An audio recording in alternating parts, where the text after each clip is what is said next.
श्री कृष्ण कहते हैं, ज्ञान में बड़ी अद्भुत क्षमता है। जो निर्णय तुम नहीं कर पाते हो, वो निर्णय ज्ञान के द्वारा बड़े ही सहज ढंग से हो जाता है।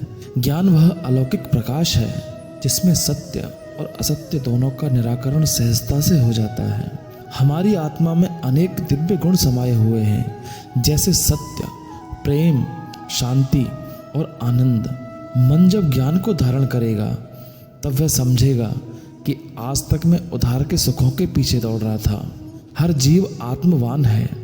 प्रत्येक मनुष्य की आत्मा उसकी अमूल्य संपदा है। शांति उसमें सर्वत्र है और आनंद उसका साक्षात स्वरूप है। ऐसी दिव्य आत्मा हमारी अपनी है।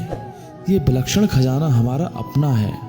एक ओर तो ऐसा दिव्य खजाना और दूसरी ओर मन की अज्ञानता के कारण जगह जगह पर जाकर अल्प सुखों की भीख मांगना, ये सब मन के बुरे संग का परिणाम है। श्री कृष्ण कहते हैं, मनुष्य शरीर इस भवसागर को पार करने की एक नाव है। सब छोड़कर इसकी रक्षा करनी चाहिए। शरीर अगर सही रहेगा तो साधन भी बन जाएंगे। धन कमाने के चक्कर में शरीर को नहीं बिगाड़ना। पहले शरीर की सुरक्षा, उसके बाद धन को महत्व देना चाहिए। कुछ लोग कष्टों से घबराकर आत्महत्या करने का मन बना लेते हैं। इस विषय में श्री कृष्ण कहते हैं कि आत्महत्या का विचार करना भी पाप है। जो मनुष्य शरीर पाकर भी सत्य एवं धर्म पर नहीं चलता, वह निंदा करने की योग्य है। मनुष्य का धर्म है कि वह स्वतंत्रता को प्राप्त करे।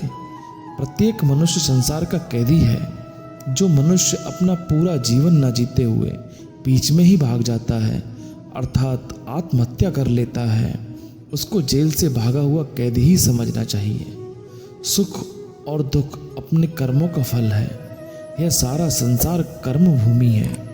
इसमें प्रत्येक जीव को अपने अपने कर्मों के फल को अवश्य ही भोगना पड़ता है। अज्ञानी मन को कष्ट आने पर दुख का अनुभव ज़्यादा होता है और ज्ञानी मन उसी कष्ट को सहजता से लेता है और उस कष्ट को विधि के विधान पर छोड़ देता है।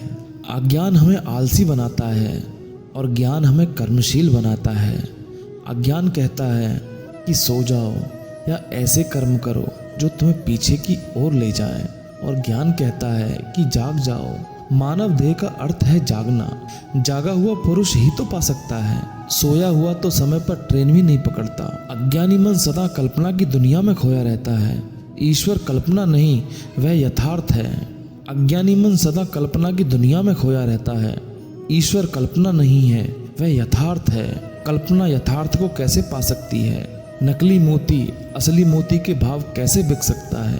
अज्ञानी मन से बड़ा और कोई दुश्मन नहीं है। मन के पास 10 सेवक हैं जो उसे ईश्वर ने दे रखे हैं।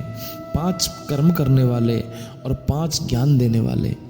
5 कर्म करने वाले हैं 1 हाथ, 2 पैर, नंबर 3 वाणी, गुदा और उपस्थ, और 5 ज्ञान करने वाले आँख, कान, नाक, त्वचा और रसना। अज्ञानी मन स्वयं भी लापरवाह होता है और उसके सेवक भी मनमानी करने लगते हैं, क्योंकि उस मन का उन पर कोई अंकुश नहीं रहता। ये मन मानव की आयु रूपी संपदा का देखते ही देखते अपहरण कर लेता है। अपहरण हुई वस्तु को लौटाया नहीं जा सकता।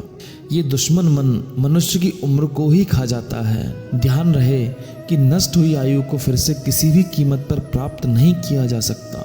अज्ञानी मन मनुष्य को अपने प्रलोभनों में फंसाकर रखता है। उसकी चतुराई को समझ ही नहीं पाता।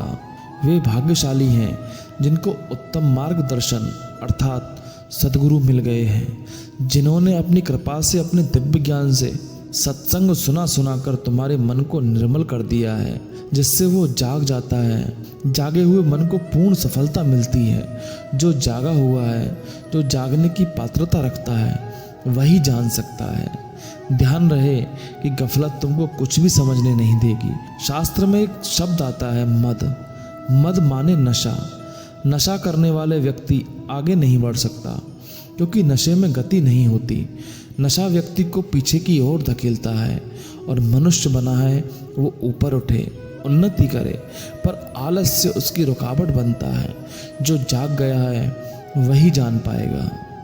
जानना यह होगा कि मानव शरीर बड़ा दुर्लभ है। पिंजरा लोहे का हो या सोने का, कैद तो दोनों में ही भुगतनी पड़ती है। अगर मन पवित्र है तो अच्छी बात है, और अगर मन अशुद्ध है तो उसे सही संग देना होगा।